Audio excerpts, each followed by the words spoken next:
Tema 7. Fjalët e përbëra, fjalët e përngjitura, nyrzimi dhe konversioni. Fjalët e përbëra. Përbërja ose kompozimi është një mënyrë fjalëformimi me anën e së cilës krijohen fjalë të reja nga bashkimi i dy ose më shumë temave fjalëformuese, për shembull, bregdet, gojë mjalt, kokë shkret, e tjerë. Pas përejardhjes, përbërja është mënyra më prodhimtare e formimit të fjalëve të reja në gjuhën shqipe. Sipas marrëdhënieve që kanë ndërmjet tyre temat përbërëse, fjalët e përbëra ndahen në dy grupe kryesore: A. Fjalë të përbëra këpujore dhe B. Fjalë të përbëra përcaktore. A.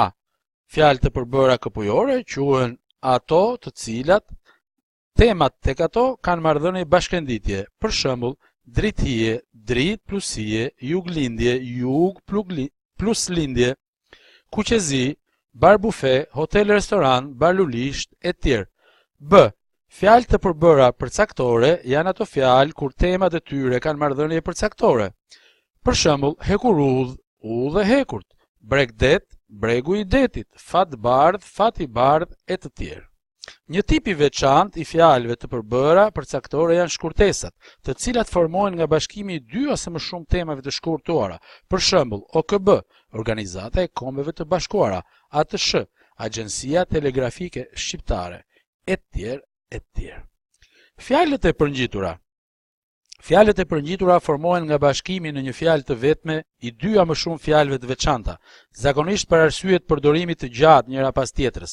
Fjalët e përngjitura u takojnë në më shumë pjesëve të pandryshueshme të ligjëratës, si ndajfolje, gjithmonë, gjithnjë, paradite, për vit, për rreth, e tjerë, parafjalë, për mbi, në përveç, e tjerë, lidhsa, me qënse, me gjithatë, me gjithë këtë, se sa, sepse, e tjerë, pasthirma, tungjatjeta, faleminderit, mirupafshim, e tjerë, për emra të pacaktuar, asgjë, askush, cili do, e tjerë, pjesëza, pikë së pari, pothuajse, kush e di, e tjerë.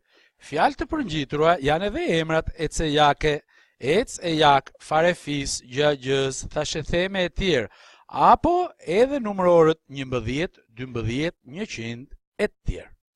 Nyzimi. Me këtë mënyrë formohen fjalë të reja, kur temës fjalëformuese i shtohet një ny përpara. Për shembull, i lexuar, i gëzuar, i lumtur.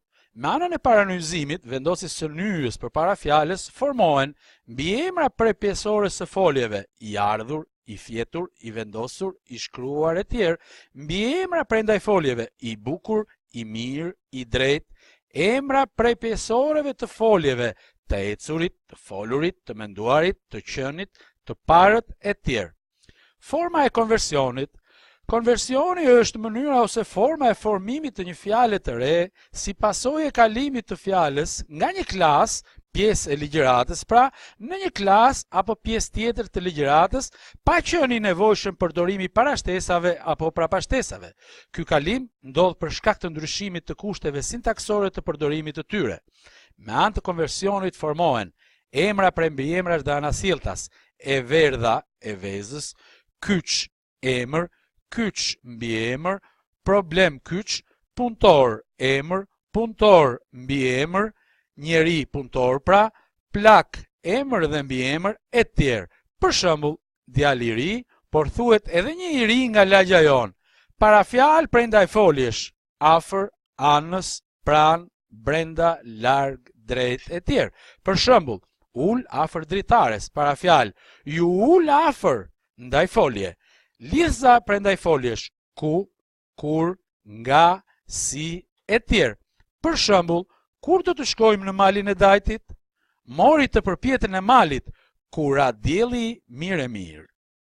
Ndajfolje, parafjalë e pasthirma prej emrash: nga vjet, mot, buz, rreth, qyqja, korba. Për shembull, korba unë, pasthirmë. Mënyrat e përzierjes të formimit të fjalëve. Në gjuhën tonë shqipe ka gjithashtu edhe fjalë të formuara njëkohësisht me kompozim e prapashtesim. Për shembull, pjesëmarrës, kryengritës, marrëveshje, e tjerë. Emrat e formuar me përbërje, pra kompozitat, duhen dalluar mirë nga fjalët e përbëra që kanë si gjymtyr të dytë një emër të preardhur me prapashtesë, si edhe nga fjalët e preardhura të formuara nga tema një fjalie, fjalët e përbërë. Kryeqytetas, formuar nga kryeqytet plus as. Kryengritës, formuar nga kryengrit plus ës. Gurgdhendës, baraz me gur plus gdhendës.